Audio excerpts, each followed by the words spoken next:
SI News 24 দখলক এই মুহূৰ্তত দিবলৈ চাই বিশেষ খবৰ চৰকাৰে মনোনিৱেশ কৰিলে তুভঙাৰ কলৰ বজাৰে দখল কৰিব আন্তঃৰাষ্ট্ৰীয় বজাৰ অসমৰ উপৰি চুবুৰীয়া ৰাজ্য অৰুণাচল মেঘালয়লৈ ৰপ্তানি হয় কল চৰকাৰে মনোযোগ দিলে শোণিতপুৰ জিলাৰ জামুগুৰিহাটৰ তুভঙাৰ কলৰ বজাৰে আন্তঃৰাষ্ট্ৰীয় বজাৰ দখল কৰাৰ সম্ভাৱনা আছে জামুগুৰিহাটৰ অন্তৰ্গত তুভঙাত প্ৰতি সোমবাৰে অনুষ্ঠিত এই কলৰ বজাৰৰ পৰা অসমৰ বিভিন্ন প্ৰান্তলৈ কল ৰপ্তানি হৈ আহিছে দূৰ দূৰণিৰ পৰা অহা ব্যৱসায়ীসকলে এই তুভঙা বজাৰৰ পৰা 8 পৰা 10 ট্ৰাককৈ কল প্ৰতি সপ্তাহত কঢ়িয়াই নিয়াৰ বিষয়ে জানিব পৰা গৈছে অঞ্চলটো অতি ভিতৰুৱা গাঁৱৰ কৃষকসকলে এই বজাৰত কল বিক্ৰী কৰি লাভান্বিত হোৱাৰ লগতে এই কলৰ বজাৰখনলৈ কৃষকসকলৰ মাজত উৎসাহ বৃদ্ধি পোৱা পৰিলক্ষিত হৈছে অঞ্চলটোত কল খেতিৰ প্ৰতি নিবনুৱা যুৱকসকলো উৎসাহিত হোৱা দেখা গৈছে বিশেষকৈ চেনি চম্পা মালভোগ অমৃত সাগৰ আৰু জাহাজী কলে বজাৰখন উপচি পৰাৰ লগতে এই কল অসমৰ বিভিন্ন প্ৰান্তৰ লগতে চুবুৰীয়া ৰাজ্য অৰুণাচল আৰু মেঘালয়লৈ ৰপ্তানি হোৱাৰ বিষয়ে জানিব পৰা গৈছে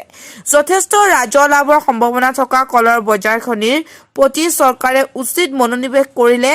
আন্তঃৰাষ্ট্ৰীয় বজাৰ দখলৰ সম্ভাৱনা প্ৰকট বুলি মন্তব্য কৰে অঞ্চলটোৰ সচেতন মহলে জামুগুৰিহাটৰ পৰা আনোৱাৰ আহমেদৰ ৰিপৰ্ট SI News 24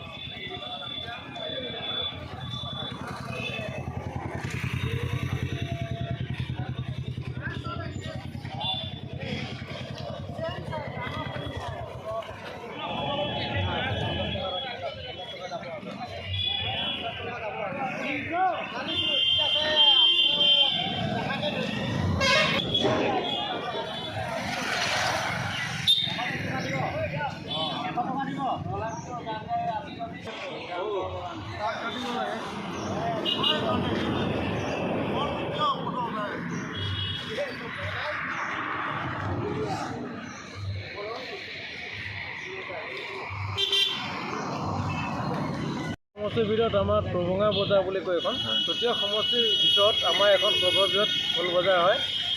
তাত আপোনাৰ ইয়াত চতিয়া জামুগুৰি চাৰিআলি তাৰপৰা বুলি কল আহে আৰু আপোনাৰ ধৰক নগাঁও যোৰহাট শিৱসাগৰ সেইবোৰলৈকে কলটো ছাপ্লাই যায় তাৰলৈকে ছাপ্লাই যায় ইয়াত কি কল পোৱা যায় ইয়াত দিনে অমৃত সাগৰ জাহাজী চেনি খুন্দা কল এনেকুৱা কল যিখিনি কল ওলায় আৰু এইখিনি কল পায় ইয়াৰ লগতে বহুত ভিতৰুৱা জেগাৰ পৰা প্ৰায় লোকে কল আনি পেলাই কল ইয়াত বেছি তেওঁলোকে জীৱন নিৰ্বাহ কৰি আছে আৰু প্ৰায় দুখীয়া মানুহখিনিয়ে বজাৰলৈ কল অনা হয় সকলো মানুহে মানে বেছি মেলি বজাৰ চজাৰ কৰি ঘৰ জীৱিকা চলি আছে আৰু এনেদৰে এখন বজাৰ চলি আছে কিন্তু চতিয়া সমষ্টিৰ ভিতৰত সৰ্ববৃহৎ বজাৰ আমাৰ তুভঙা এখন বজাৰ